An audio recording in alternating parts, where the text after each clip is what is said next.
Assalamualaikum warahmatullahi wabarakatuh. Salam sejahtera untuk kita semua. Pada kesempatan kali ini, saya akan membahas sebuah tema yang sangat penting, yaitu etika komputer dan teknologi informasi. Izinkan saya memperkenalkan nama terlebih dahulu. Nama saya Ibnu Hiban, NIM saya 2305112138. Hampir setiap aktivitas kita saat ini bergantung pada komputer dan teknologi informasi, mulai dari belajar, bekerja, belanja, hingga sekedar berkomunikasi dengan teman atau sekeluarga. Bahkan banyak keputusan penting diambil dengan bantuan sistem komputer, dari perbankan, transportasi, sampai layanan kesehatan. Namun, di balik semua manfaat luar biasa itu, ada satu hal yang tidak boleh kita lupakan, yaitu etika. Pertanyaannya adalah, apakah penggunaan komputer dan teknologi informasi sudah sesuai dengan nilai moral dan aturan sosial yang kita sepakati bersama? Sejarah etika komputer. Etika komputer bukanlah hal yang baru. Bidang ini mulai dikenal sejak tahun 1980-an. Pada masa itu, para pemikir seperti Norbert Wiener, James Moore, dan Deborah Johnson mulai menyadari bahwa komputer menghadirkan masalah baru yang sebelumnya tidak pernah kita hadapi. Misalnya, privasi. Data pribadi yang dulunya hanya tersimpan di kertas kini bisa direkam, diproses, dan disebarkan dengan cepat menggunakan komputer. Ada juga masalah kejahatan komputer, seperti peretasan, pencurian data, dan virus yang merugikan banyak orang. Lalu, ada isu hak cipta perangkat lunak. Apakah adil jika seseorang mengunduh software bajakan tanpa membayar lisensi? Itulah pertanyaan-pertanyaan etis yang melahirkan bidang kajian baru, yaitu computer ethics.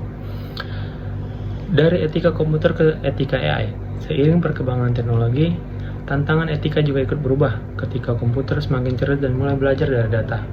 Muncullah bidang baru yang kita kenal sebagai etika kecerdasan buatan atau AI ethics.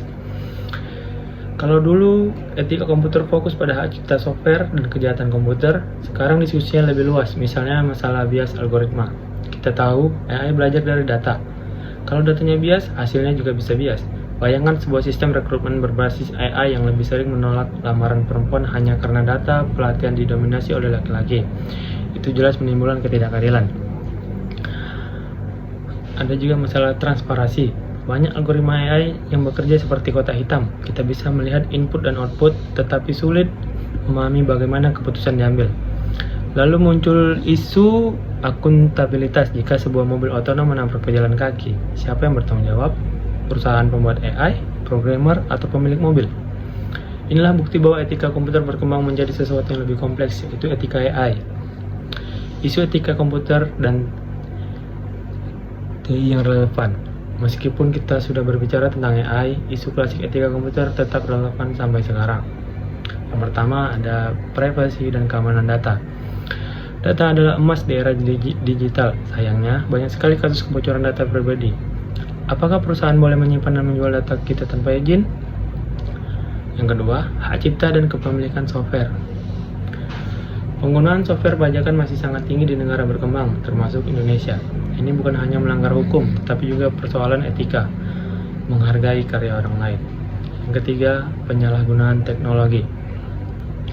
Komputer bisa dipakai untuk kebaikan, tapi juga bisa disalahgunakan.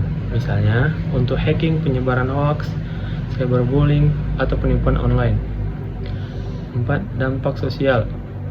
Otomatis dan robotika bisa meningkatkan efisiensi, tapi juga menimbulkan kekhawatiran hilangnya lapangan kerja. Selain itu, ada ketimpangan digital di mana sebagian masyarakat masih belum punya akses terhadap teknologi. Semua ini adalah bagian dari etika komputer dan teknologi informasi yang wajib kita pikirkan bersama. Menuju etika ekosistem digital.